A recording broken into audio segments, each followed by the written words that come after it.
Welcome to Cocktails and Capital, the working on your business podcast that feels more like grabbing a drink with your best friend.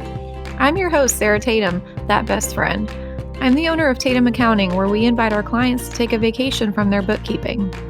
In this podcast, I'm going to give it to you straight. Talking points and vague tips, we don't do that here. There's a bunch of noise out there in the entrepreneur community, especially when it relates to finances. And when you're trying to run your business, you just don't have time for that. And I know that you would rather be doing literally anything other than recording expenses and logging into your accounting software. So I'm bringing you practical advice without any of the fluff, just like your best friend would. So turn the volume up, grab your gin and tonic, and let's dive into this week's theme.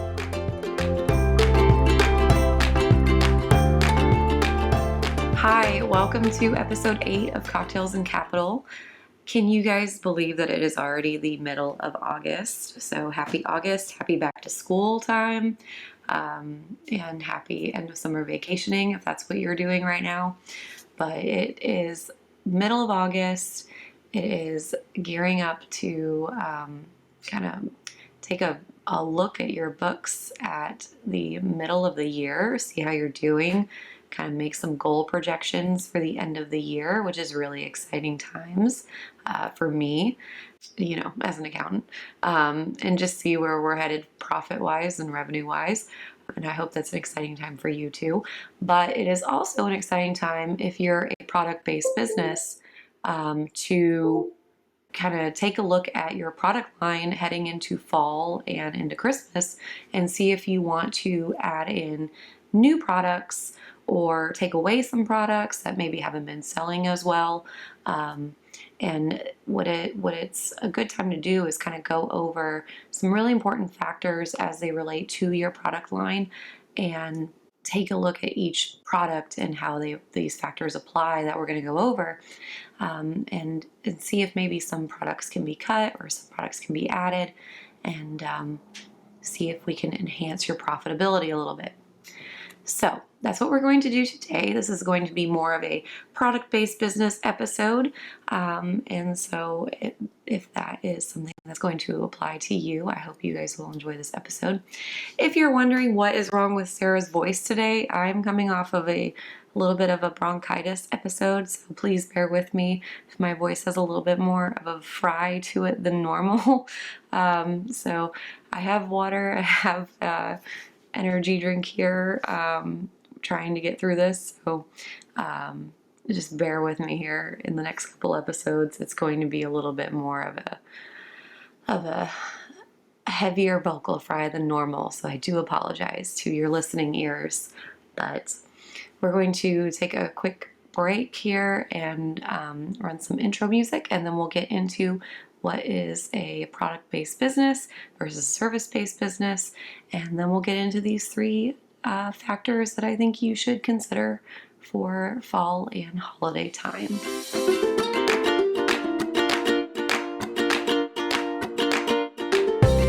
Let's briefly go over a product-based business and what it entails. What is different about a product-based business and a service-based business? And really, it's exactly like it sounds. A product-based business is going to be centered around selling products versus providing services. So for me as an accountant, I am going to be considered a service-based business. I am providing services and selling my services to people, and so I am considered a service-based business. Somebody else who might be a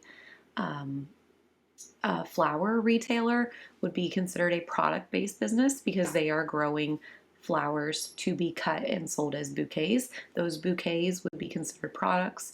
They would be considered a product-based business.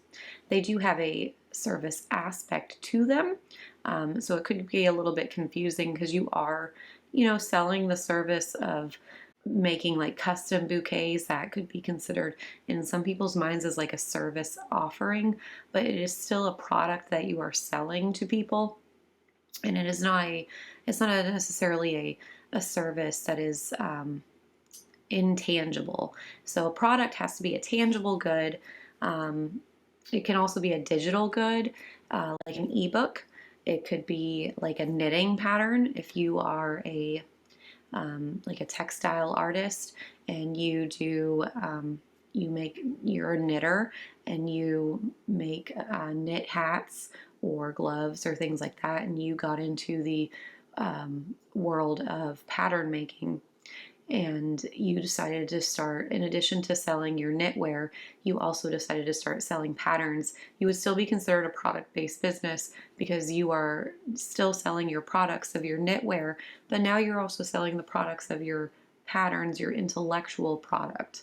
So those are all examples of your product-based businesses and products that you're offering, as opposed to services being things like massage therapists are going to be service providers.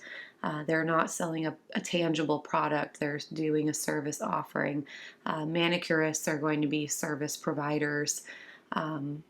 An attorney would be a service provider too. They are providing legal services, consultations, and so they are also providing services. Personal trainers are providing services in that they are giving you fitness advice, fitness coaching, strength coaching, but they are not providing you with tangible products. However, if they start to sell their own product line of waist belts, lifting equipment like straps or gloves, chalk, anything that you're using as a product, and they're selling a line of that to you, then they're becoming more of a product-based business. So you can be both. There is a way to be both. You can be both, you can be one, you can be the other. And it's important to know where your business stands, because product-based businesses do also incur sales tax. They incur things like cost of goods sold, and there's different record keeping requirements, different financial metrics that would need to be met, and there's different things that are necessary for bookkeeping and just for the overall health of your business when you're a product-based business versus a service-based business. And it's important to know where your business stands within those two realms or in the hybrid of the two. So the three factors that we want to go over for product-based businesses and what we want to pay attention to for considering when we want to add a product or when we want to take away a product in our line, the very first one and the most important one is, what is the need or the problem that you're trying to fill with the product that you are adding? Or if you're thinking about taking a product away, what need is that product currently filling? Or is it still filling the need that it originally was put in to fill? And the reason that this is important is because if you had originally intended for your product to fill a certain void, and it's in this competitive space with all of these other products that are doing the same thing, your product needs to stand out amongst all of those other products that are in that competitive space. And so if you're looking at that product and it's no longer filling that void for people and it's no longer standing out, it might be time to pull that product off of that line and fill it with something else that could potentially fill that void. Or it might be time to look at a different void that needs to be filled. And if you're thinking about adding a new product, and you have this new void that you're seeing in your customers' lives that needs to be filled, you're wanting to add in a product that can potentially solve that problem or fill in that void, then you want to make sure that, again, you're looking at that competitive space, you're doing your market research and making sure that that product can compete in that space and that there is a differentiating factor between you and your other products that are competing in that space with you. The easiest way to kind of do that is really to go on social media these days and browse hashtags of different businesses that are doing the same thing that you're doing, and see what the differentiating factors are, what their target market is, and just study the habits of the businesses that you're competing against, and what their target market is, who your target market is. Look at what they're looking at. browse the hashtags and the Instagram accounts, or go to the stores that they're going to. Shop as if you are your target shopper, and act as if you're having the void that that target shopper is having. And really, really think about, is that void going to be filled by this product? Am I going to continuously come back to you and have the same void and continue to have that void need to be filled with this product? Is your product a one-time void filler? Is it a continuous void filler? These are all the factors that you need to be considering when you're thinking about the problem that you're trying to solve with your product. A really great example of this that I like to think about is if you've seen the headbands or beanies that are knit and they have a hole in them for your ponytail or for your messy bun. That was definitely a need and a void that needed to be filled. If you have long hair and you've ever tried to wear like a beanie or a headband, and you have, a bun or a ponytail going, and it just gets in the way of everything. And those are super successful, and they are continuously purchased because you want them in different colors and you want a new one for a different season.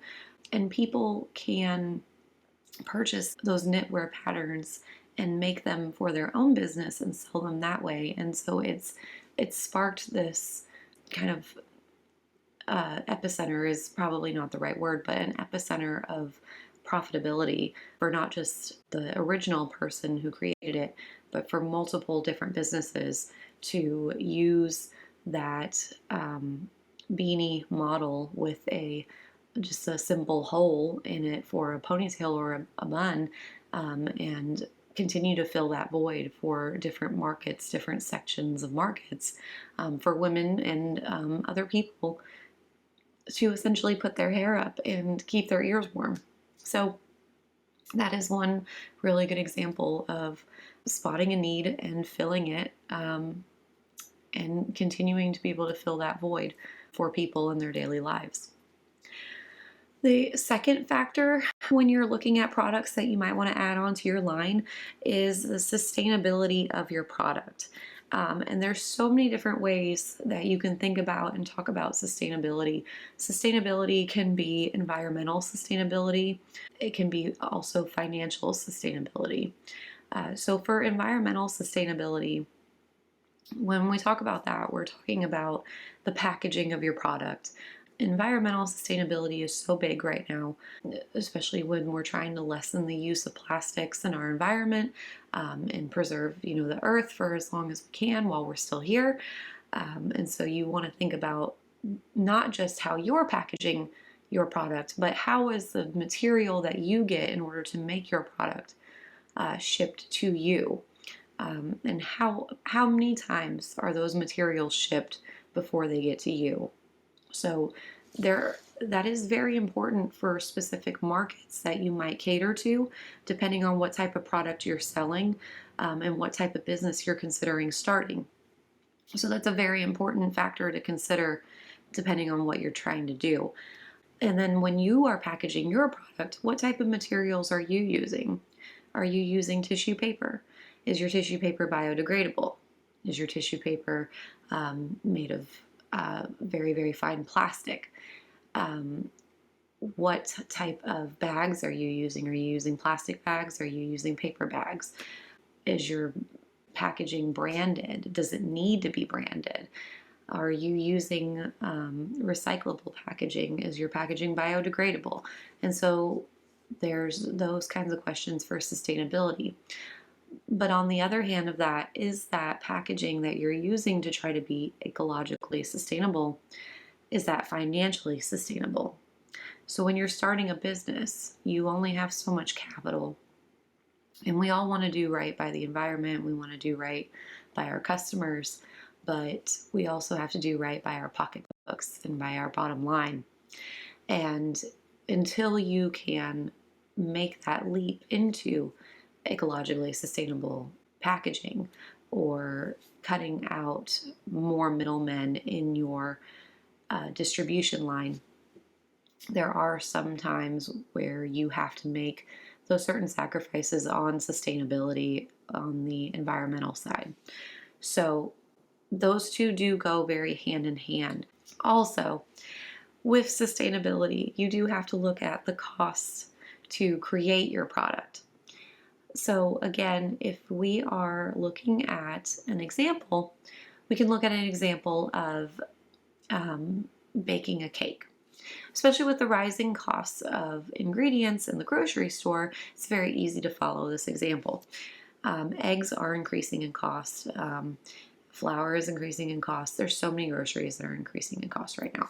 So if we're looking at the rising increase in groceries, when you're adding on different cakes onto your line of cakes that you sell, if you were to add on a cake like a Black Forest cakes require not only chocolate, flour, whipping cream, and premium chocolate and dark chocolate, but they also require cherries, and cherries can be out of season.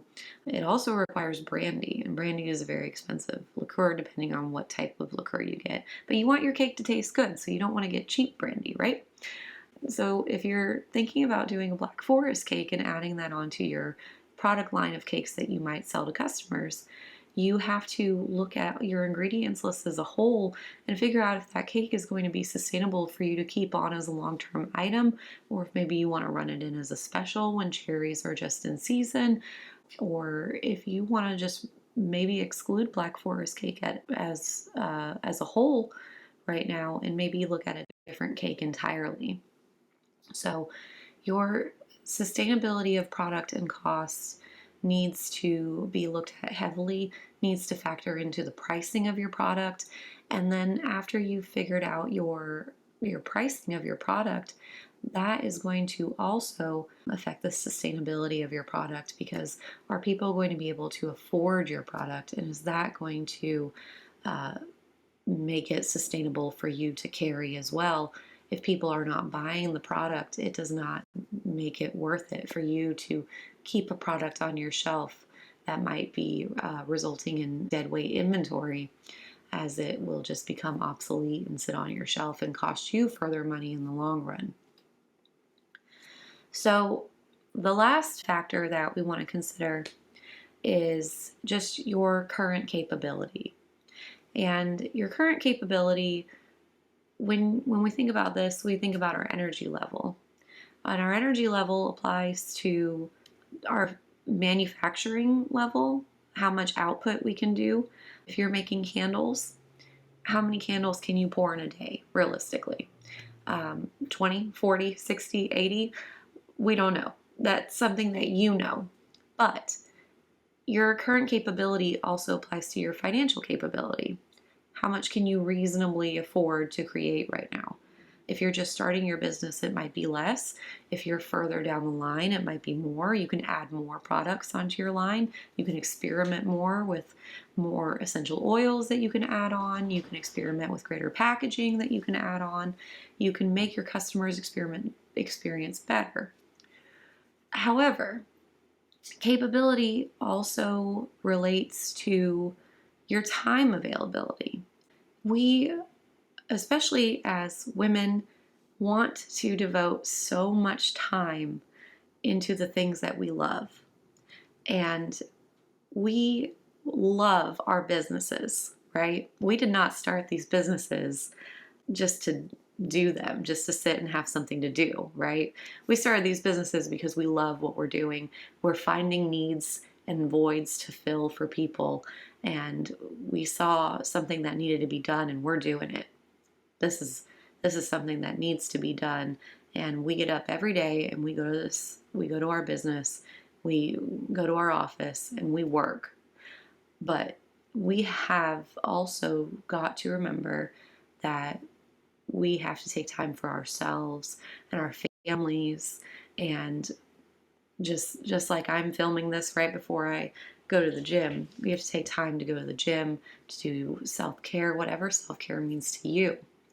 And so when I talk about this third factor being your current capabilities, I'm also meaning your energy level as a whole, Do you have the energy to add on another product? What is that going to add on to your life? How much stress is that going to add on to you? How much time will that take in commitment? Will you be able to do that as a one-woman show? Do you maybe need to consider hiring somebody to be able to add on this new set of product? Will you maybe need to bring on a subcontractor?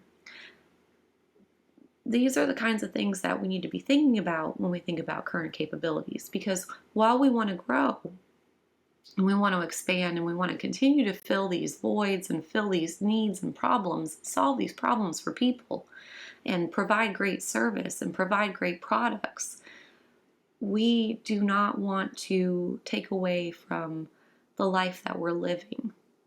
So it is so, so, so important, and I will continue to advocate for this forever, that when you're looking at your current capabilities, you look at your financial capabilities, your energy output as far as manufacturing, but you look at your family's capability or your own capability if you don't have a family, if you are just running this show by yourself.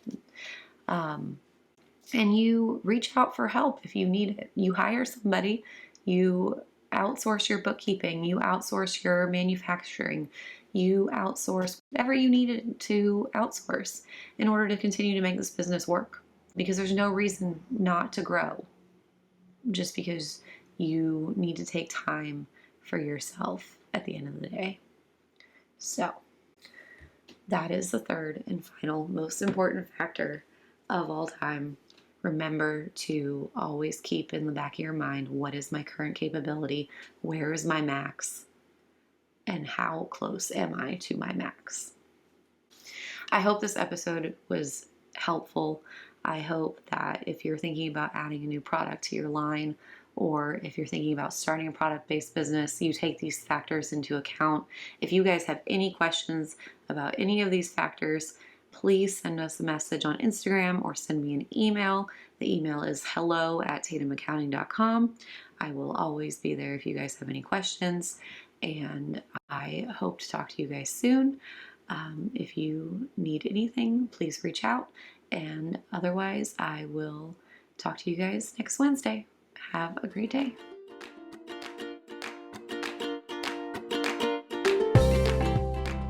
Thank you so much for listening. If you enjoyed today's episode, be sure to subscribe and follow Tatum Accounting on Instagram. You can also do us a huge favor by leaving a review. It's the best way to support us. Let's catch up next week, same time, same place.